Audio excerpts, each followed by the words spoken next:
अथ श्रीगणेशपञ्चरत्नस्तोत्रम्। श्रीगणेशाय नमः।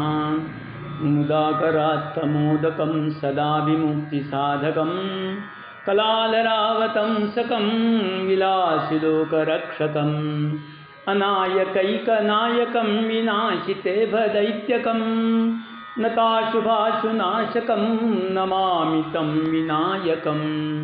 नतेतरातिभीकरं नवोदितार्कभास्वरं नमत्सुरारिनिर्जरन्नताधिकापदुद्धरं सुरेश्वरं निधीश्वरं गजेश्वरं गणेश्वरं महेश्वरं तमाश्रये परात्परं निरन्तरं समस्तलोकशङ्करं निरस्तदैत्यकुञ्जरं दरेतरोदरं वरं वरे भवक्त्रमक्षरं कृपाकरं क्षमाकरं मुदाकरं यशस्करं मनस्करं नमस्कृतान् नमस्करोमि भास्वरम् अकिञ्चनार्तिमार्जनं चिरन्तनोक्तिभाजनं पुरारिपूर्वनन्दनं सुरारिगर्वचर्वणं प्रपञ्चनाशभीषणं धनञ्जयादिभूषणं कपोलदानवारणं भजे पुराणवारणं